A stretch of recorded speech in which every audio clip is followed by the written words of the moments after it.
xam ngeen ne man depuis début ba man premier jour bi Diomaye di prêter serment taxaw ñëw am na gàccee sax taxaw ne 11 billahi mina shaytan rajim bismillahir rahmanir rahim premier jour boobu noonu man ci laa xam ne ñii nii du ñoom ñoo defar Sénégal man. buñ ko waxee dañuy jàpp ne dañuy wanewu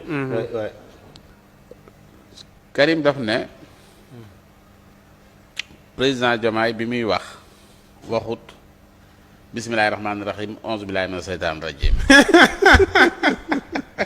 loolu Diomaye bu koy wax pour nit ñi la wala pour kan la. pour boppam. waaw dafa soxla pour Karim dégg ko. waaw am na wala bu ko Karim déggul rek waxu ko. am na loo xam dañu ko war a yàllu. donc Karim moom dafa bëgg moom nay wax mu dégg moom mu soog a xam ni kii wax na. man émission bi balaa ma koo commencé. waaw am na lu may wax mais du ngeen ko dégg. est-ce que dinañ ko dégg. déedéet yéen ñii est-ce que li ngeen wax maa ngi koy dégg. voilà donc Karim moom lu mu déggul rek waxu defuñu ko.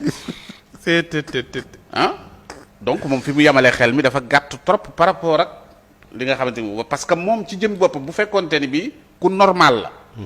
mu gëm ni président Diomaye jullit bu dëggu la. comme ni jullit waree mën a seedeel moroomu jullitam. wallaay moom war na yëg ni kii wax na ko. mais le fait que yëgu ko rek mi ngi natt kon moom ay jëfam. maanaam moom li muy def. pour mu def ko nit ñi dañ ko war a gis. maanaam kon da ngay gis ni Karim action yi muy def sax le fait que muy jekki-jekki dem assemblée dem kii ak yooyu dafay mbir mi day delluwaat ci moom quoi est-ce que comprendre nga li ma bëgg a wax. si xam naa maanaam moom ni muy ngistalee ay mbiram. xam naa li noonu la jàpp ni noonu la nit ñi war a ngistalee seeni mbir. lépp lu muy def maanaam boo defut noonu rek. dafay bëgg a wane maanaam defoo dara. xam naa maanaam di wane ni jullit àqan la. waaw. maanaam di ko fësal. fexe ba léeg-léeg nga romb sabar gii di am ci sa koñ waxoo ne bu mu fi am waaye dem di kaas sabar gële. nekk sabar gële du fa am parce que foofu la caméra yee ne. waaw dégg naa la. comprendre nga. tuba yi yow mbirum sabar. yitteelu la kaasoo sabar waaye da ngaa bëgg a fës ci sabar gi. maanaam pàccal yi nga bàyyi sa kër sa yoon néew ci. voilà da ngay dem pàccal yi ca mbedd ma. daal de pàccal jële. waaw.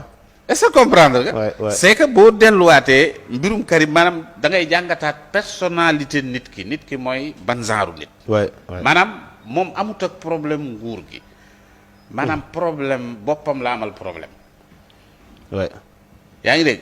parce que moom jàpp na ni tey warta nangu lii fi ne parce que gis nga ko moom boo xoolee sax bu ñu arriéré tuuti da doon wax dañoo sàcc suñu xaalis. waaw tey mi ngi naan ñii dañuy fayu. waaw moo doon wax kon sàccatuñ. déedéet. mais dañ leen di fay. léegi ñuy fayeeku lay kaas waaye kaasatut sàcc parce que xam na ni sàcc amatu fi. te ñii moo leen daan dénoncé. ñii muy défendre. wala comprendre moo leen daan dénoncé xam naa.